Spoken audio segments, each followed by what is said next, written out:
I'm not really sure how we got here, but the New York Mets have 6 games left on their schedule, and they no longer control their own fate, destiny, whatever word you want to use.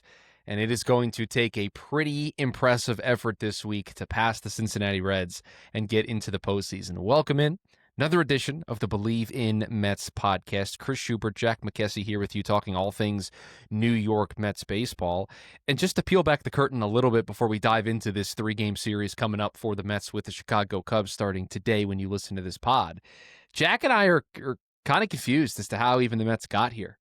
Other than the basic comment of just play better, the Mets have superstar talent in the lineup. The Mets have young pitchers that have been doing the task. The Mets have an elite closer that's kind of been really good all season long. It is very weird, Jack, to sit here and see that this team doesn't control their own destiny and not really have one thing I can solely put my finger on as to why. Like if the Yankees missed the postseason, you could point to they didn't have Garrett Cole, right? There's an easy thing to point to when you have a big injury. The Mets just they just didn't play well enough, and now they're in this weird spot where they may miss the playoffs entirely. How are you, my friend? Well, I was better 4 days ago. 2 days ago? Yesterday? No. Before this national series, I was doing okay. Winning 2 out of 3 against the Padres gave me a good amount of hope that this team could be clutch and play well down the stretch and win the important games when every day was a playoff game, like we said, going into that Padres series. And then you drop 2 out of 3 to the Nationals again. And I think the reason it's so hard to point to a single reason why the Mets are in this position right now is because I don't think it's just one thing.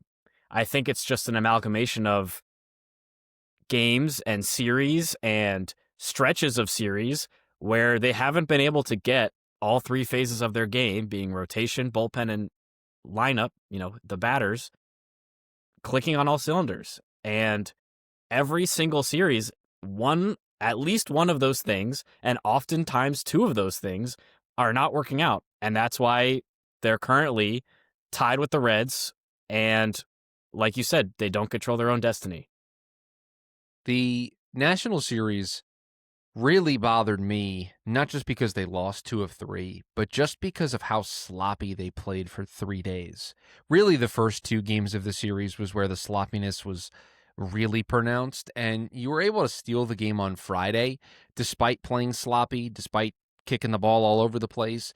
And then on Saturday, you played sloppy. You dug yourself a 3-0 deficit because of that sloppiness, but you battled back, and you had not 1 but 2 chances late to win the baseball game, and you squandered both chances. And it was in that moment where I think it really kind of dawned on me, this team may not make the postseason. Like, it was that game and missing those chances where it got really real for me of this team may not be good enough. And then on Sunday, they have a very Metsian type performance where everything goes against them, and Jacob Young is doing circus tricks out in center field to make catches.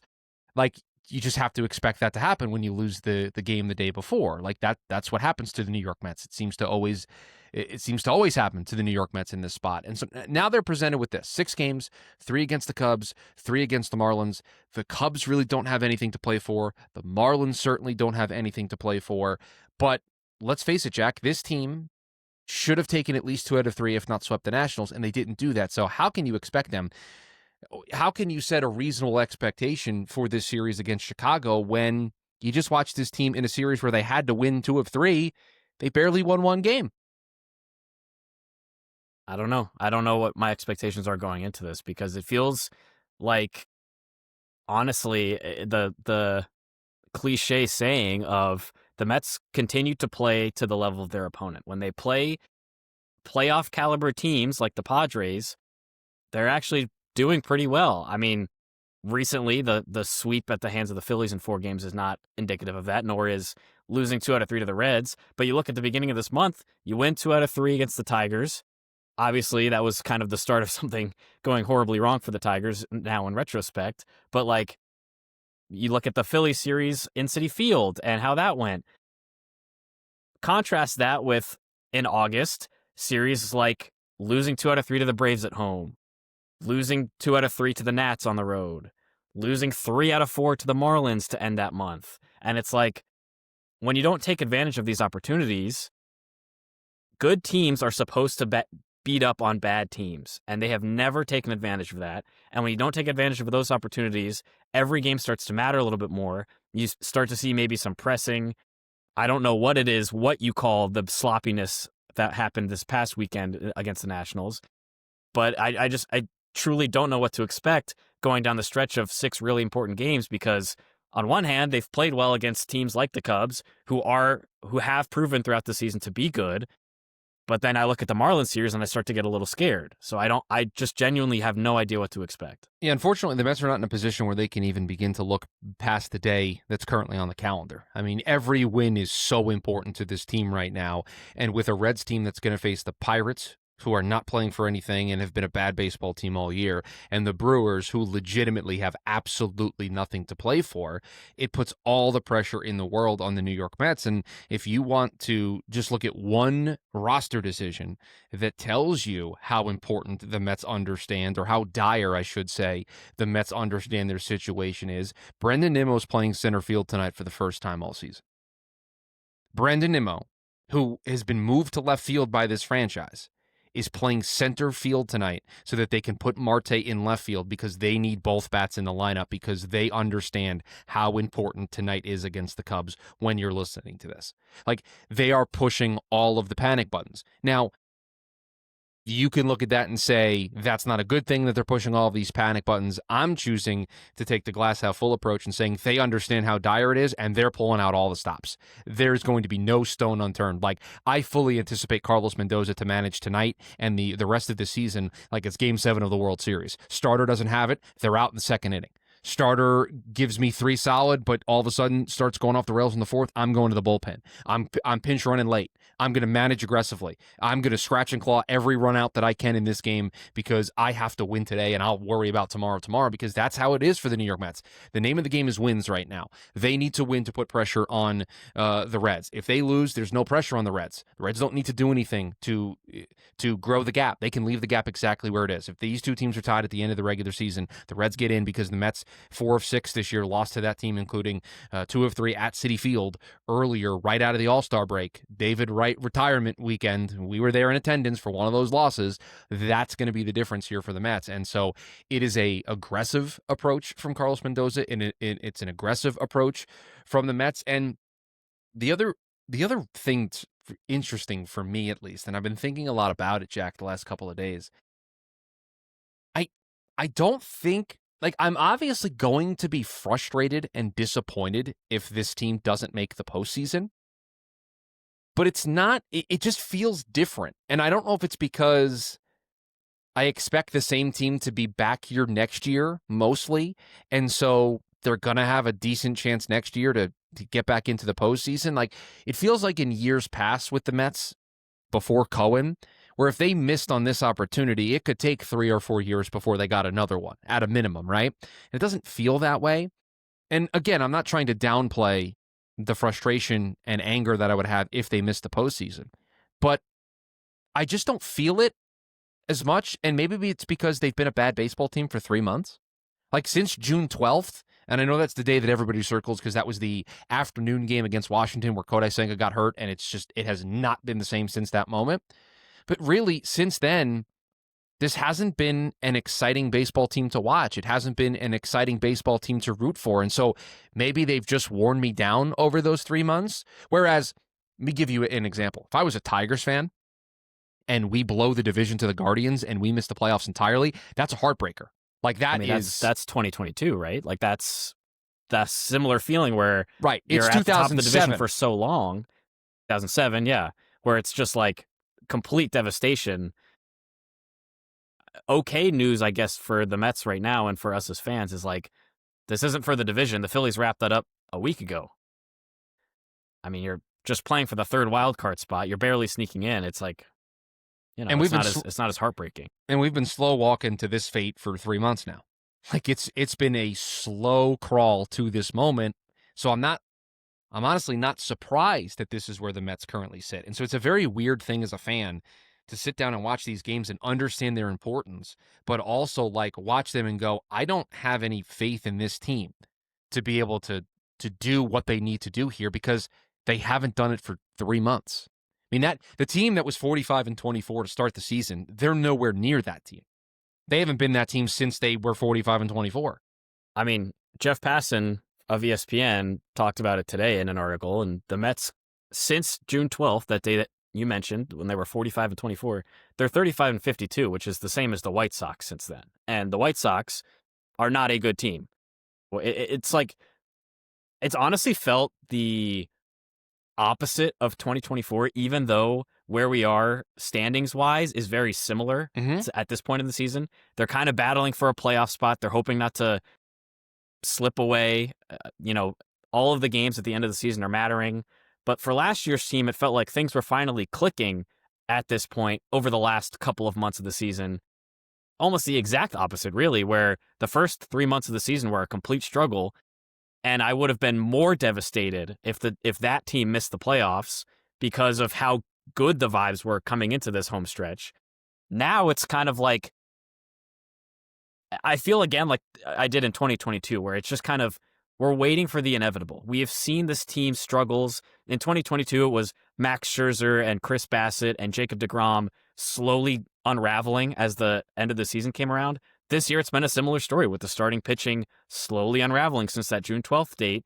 And instead of hoping with crossed fingers and bated breath that they're going to be able to find something and make things work to make the playoffs, I feel like at this point, even if they did, it would look a lot more like 22, where they lose that wild card series to the Padres, than it did last year when they actually go on a bit of a run. It just, the vibes are completely polar opposites of where we were 365 days ago. Now, don't get me wrong. I'm going to be rooting my tail off tonight for them to win this baseball game and to get in, and who knows what happens when you get there. But I think in talking this out, I come back to this statement. This team since June 12th hasn't deserved to be a playoff team. And so that's why there isn't like a heartbreak for me, because it's like, if you ask yourself, if you take off the Met fan cap for just a second and you look at it objectively, they don't deserve that third spot. Not to say that the Reds or Diamondbacks do either, but certainly the Mets don't, with the way that they've played. And maybe because of that hot start, they'll be able to somehow find their way in, and that'll be great. It's very rare for the Mets to go to the playoffs in back-to-back years. They've never gone to the playoff 3 straight seasons, and so there is some historical value to the idea of them making it back in, but it just, I find myself not like being broken up about it, because I know if I look deep within, not to get all philosophical, they just don't deserve it. Like, they just don't deserve it. We'll preview this series with the Chicago Cubs 3-game series starting tonight. But before we do that, got to tell you, this episode's sponsored by Delete Me. Delete Me makes it easy, quick, and safe to remove your personal data online at a time when surveillance and data breaches are common enough to make everyone vulnerable. Your data, it is a commodity. Data brokers make a profit off of your data. Anyone on the web can buy your private details, which can lead to identity theft, phishing attempts, and harassment. But now you can protect your privacy with Delete Me. Take control of your data and keep your private life private by signing up for Delete Me now at a special discount for our listeners. You're going to get 20% off your Delete Me plan when you go to joindeleteme.com/hit and use the promo code HIT at checkout. The only way to get 20% off is you go to joindeleteme.com/hit and enter the code HIT, that's HIT, at checkout. That's joindeleteme.com/hit using the promo code HIT. 3 games in Chicago, Jack. David Peterson against Cade Horton, Jonah Tong against Matthew Boyd, Nolan McLean against Shota Imanaga. And you look at it on paper, outside of David Peterson, you have to feel pretty decent about the way the pitching lines up for the Mets. Jonah Tong was really impressive his last time out, bouncing back from the start against Texas. Nolan McLean has been great. I know everybody likes to nitpick what Nolan McLean does for the Mets, but he's been everything the Mets have needed him to be as a starter. The problem is David Peterson has been the worst pitcher in the sport since the middle of August, and the Mets are asking him tonight to take the ball on the road in Chicago, where it's windy, the wind blows out, and it could be a disaster in a hurry. Like, that's my immediate thoughts are David Peterson, guy's been struggling. The wind looks like it's going to be pushing out. If a ball gets up into that nighttime air, you know, you live there. Like, it's going to go. Yeah, I mean, you're talking about it. I'm looking out my window right now in Chicago, and I'm seeing the trees billowing, a lot of wind affecting how things are going to move. It's classic Wrigley experience. I am very worried about not just the David Peterson side of things, but Cade Horton has been one of the best young pitchers in Major League Baseball this year, as has Matthew Boyd, who is on the mound for the Cubs in Game 2 of this series. And Shota Imanaga is probably the Cubs' third best pitcher. So, like, the Mets are getting their 1, 2, 3 in this series. And I'm really going to need to see the offense turn things around, because if performances against Cade Cavalli and Jake Irvin were any indication, the offense could be in trouble if they are not also able to take advantage of this wind blowing out, because the advantage goes both ways. How nice would it be for the Mets to put up a crooked number before David Peterson steps foot on the mound tonight? I think it's massive. Like, it would like if they put up a 3 spot in the first, you're feeling so much better about things. I mean, I'm just thinking about that first game in the Padres series where they were off to a very quick start. They got Michael King in a hurry, and everything kind of tumbleweeded and snowballed from there, where they were able to turn that into a win, and ended up being a series victory as well. I think that's the kind of thing I'm looking for in a statement series opening game that they're playing right now tonight. Well, I also think by getting out to an early lead at any point as the road team, it will free up Mendoza to manage more aggressively, right? He won't be on the back foot trying to chase the game. They'll have an early lead, and that gives him, I think, more freedom to be aggressive. Like, okay, the offense gave you a 4-0 lead. In the third inning, it's starting to come off the rails. Sorry, dude, you're out of this game. I got a 4-0 lead to protect. Sure. And that just, I think, helps him, because I know if it was me, if I was a manager, I want to be put in positions where I can be more definitive. And if the game is 0-0 or 1-0 and it's on a knife's edge and it can go either way, you feel a little bit uneasy about using your high leverage relievers in that game. Whereas if it's 4-0, 5-0, 6-0, the first sign of trouble, you're going to say, okay, I have to keep this game right here because we have a lead. I have to protect this. And I think it helps Carlos Mendoza. I know it would if it was me making the decision, sitting in the dugout, have a better feel for the game script, right? The game state at that point. So that's the other benefit of, I think, getting up early. Not only is it a momentum builder for the team in general, based off of what happened over the weekend against Washington, but I just think for the manager as well, it's huge to put him in a place where I think that's going to be able to free him up to manage more aggressively. And then it's the two kids in Jonah Tong and Nolan McLean here in the final 2 games of this series. And we're not going to talk Miami. We'll talk Miami on Friday after this series concludes. I mean, you did make a trade at the deadline for a starter.